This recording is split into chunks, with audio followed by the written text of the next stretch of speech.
بسم اللہ الرحمن الرحیم۔ سورہ التکاثر کا تعارف اور مکمل ترجمہ پیش کر رہے ہیں۔ نام سورہ، پہلی آیت کے لفظ التکاثر کو اس سورت کا نام قرار دیا گیا ہے۔ زمانہ نزول، ابو حیان اور شوکانی کہتے ہیں کہ یہ تمام مفسرین کے نزدیک مکی ہے، اور امام سیوطی کا قول ہے کہ مشہور ترین بات یہ ہے کہ یہ مکی ہے، لیکن بعض روایات ایسی ہیں جن کی بنا پر اس سے مدنی کہا گیا ہے، اور وہ یہ ہیں: ابن ابی حاتم نے ابو بریدہ رضی اللہ تعالیٰ کی روایت نقل کی ہے کہ یہ سورت انصار کے دو قبیلے بنی حارثہ اور بنی الحارث کے بارے میں نازل ہوئی۔ دونوں قبیلوں نے ایک دوسرے کے مقابلے میں پہلے اپنے زندہ آدمیوں کے مفاخر بیان کیے، پھر قبرستان جا کر اپنے اپنے مرے ہوئے لوگوں کے مفاخر پیش کیے۔ اس پر یہ ارشاد الہی نازل ہوا کہ الہاکم التکاثر، لیکن شان نزول کے بارے میں صحابہ و تابعین کا جو طریقہ تھا، اس کو اگر نگاہ میں رکھا جائے تو یہ روایت اس امر کی دلیل نہیں ہے کہ سورہ تکاثر اسی موقع پر نازل ہوئی تھی، بلکہ اس سے مراد یہ ہے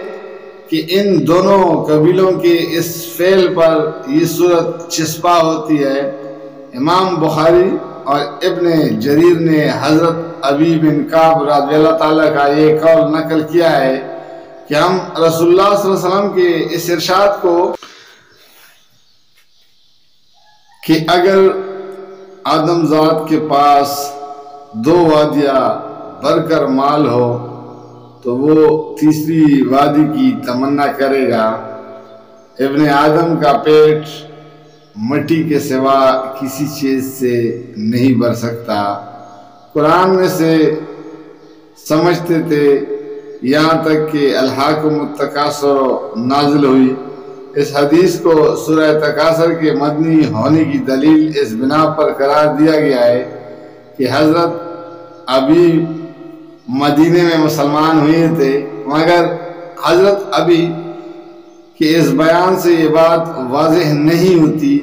کہ صحابہ کرام کس معنی میں حضور صلی اللہ علیہ وسلم درود کے ارشاد کو قرآن میں سمجھتے تھے۔ اگر اس کا مطلب یہ ہے کہ وہ اس قرآن کی آیت سمجھتے تھے تو یہ بات ماننے کے لائق نہیں ہے، کیونکہ صحابہ کی عظیم اکثریت ان اصحاب پر مشتمل تھی جو قرآن کے حرف بحرف سے واقف تھے۔ ان کو یہ غلط فہمی کیسے لاحق ہو سکتی تھی کہ یہ حدیث قرآن کی ایک آیت ہے،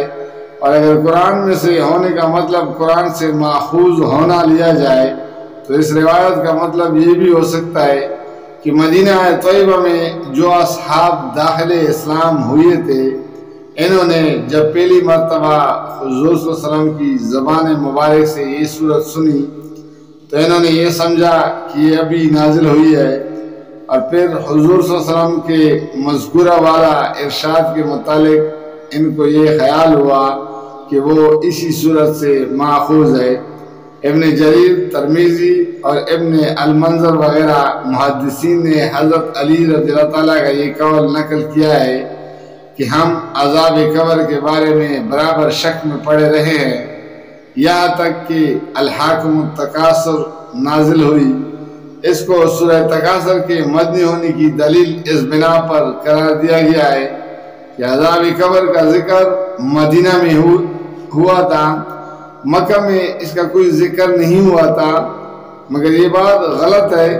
قرآن کی مکی صورتوں میں بکثرت مقامات پر قبر کے عذاب کے ایسے صریح الفاظ میں ذکر کیا گیا ہے کہ شک کی گنجائش نہیں رہتی۔ مثال کے طور پر ملاحطہ و سورہ نام آیت نمبر 93، نحل 28، المومنون 99، 100، المؤمن 45، 46، یہ سب مکی صورتیں ہیں۔ اس لیے حضرت علی رضی اللہ تعالیٰ کے ارشاد سے اگر کوئی چیز ثابت ہوتی ہے تو وہ یہ ہے کہ مذکورہ والا مکی صورتوں کے نزول سے پہلے سورہ تکاثر نازل ہو چکی تھی، اور اس کے نزول نے قبر عذاب کے بارے میں صحابہ کی شک کو دور کر دیا تھا۔ یہی وجہ ہے کہ ان روایات کے باوجود مفسرین کی عظیم اکثریت اس کے مکی ہونے پر متفق ہیں۔ یہ صورت صرف مکی ہی نہیں ہے بلکہ اس کے مضمون و انداز بیان یہ بتا رہا ہے کہ یہ مکہ کے ابتدائی دور کی نازل شدہ صورتوں میں سے ہیں۔ موضوع اور مضمون اس میں لوگوں کو اس دنیا پرستی کے برے انجام سے خبردار کیا گیا ہے، جس کی وجہ سے وہ مرد دم تک زیادہ سے زیادہ مال و دولت اور دنیاوی فائدے اور لذتیں اور جاہ و اقتدار حاصل کرنے اور اس میں ایک دوسرے سے بازی لے جانے اور انہی چیزوں کے حصول پر فخر کرنے میں لگے رہتے ہیں، اور اس ایک فکر نے ان کو اس قدر میں منہمک کر رکھا ہے کہ انہیں اس سے بالاتر کسی چیز کی طرف توجہ کا ہوش ہی نہیں ہے۔ اس کے برے انجام پر متنبہ کرنے کے بعد لوگوں کو یہ بتایا گیا ہے کہ یہ نعمتیں جن کو تم یہاں بے فکری کے ساتھ سمیٹ رہے ہو، یہ محض نعمت ہی نہیں ہے بلکہ تمہاری آزمائش کا سامان بھی ہے۔ ان میں سے ہر نعمت کے بارے میں تم کو آخرت میں جواب دہی کرنی ہوگی۔ سورہ تکاثر کا مکمل ترجمہ۔ شروع اللہ کا نام لے کر جو بڑا مہربان نہایت رحم والا ہے۔ تم لوگوں کو زیادہ سے زیادہ اور ایک دوسرے سے بڑھ کر دنیا حاصل کرنے کی دن نے غفلت میں ڈال رکھا ہے، یہاں تک کہ اسی فکر میں تم لب گور تک پہنچ جاتے ہو۔ ہرگز نہیں، ان قریب تم کو معلوم ہو جائے گا۔ پھر سن لو کہ ہرگز نہیں،